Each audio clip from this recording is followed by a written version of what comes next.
হাদিসের মধ্যে আছে, নবী সাল্লাল্লাহু আলাইহি সাল্লাম বলেন, এই জমিনে কোন পাপের কারণে, কোন অপরাধ জমিনে হলে আল্লাহ সবচেয়ে বেশি গুসা হয়, আল্লাহর প্রেস্টিজে লাগে, আল্লাহর আত্মসম্মানে লাগে। খোদার কসম নবী বলছে, কোন বান্দা জমিনে যখন কোন নারী পুরুষ জিনা করে, বেবিচার করে, তো আল্লাহর প্রেস্টিজে, আত্মসম্মানে, আল্লাহর গায়রতের মধ্যে সবচেয়ে বেশি আঘাত লাগে। মালিক আমার বেশি গুসা হয়, মালিক আমার বেশি রাগ হয়।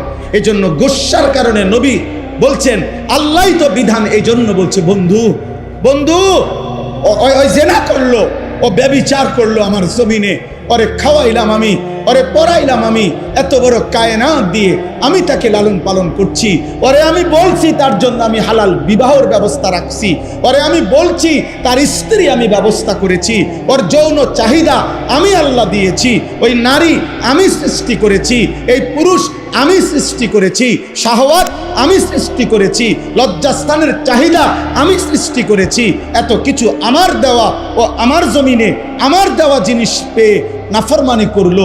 আল্লাহর নবীকে আল্লাহ বলছে, বন্ধু খবর লাগান, এটা যদি বিবাহিত পুরুষ এবং নারী হয়, এই জেনাকার পাথর মাইরা মাইরা ফেলেন, পাথর মারে জাগাত পরে আমি বিচার করবো, আবার পরে আখেরাতে।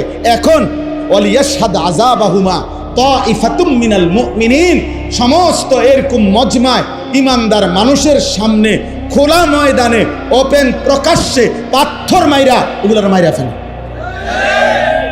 আর অবিবাহিত পুরুষ নারী হলে 100 করে চামড়ার বেত্রাঘাত করেন, যেন এক এক বাড়িতে 100 বছর মনে থাকে।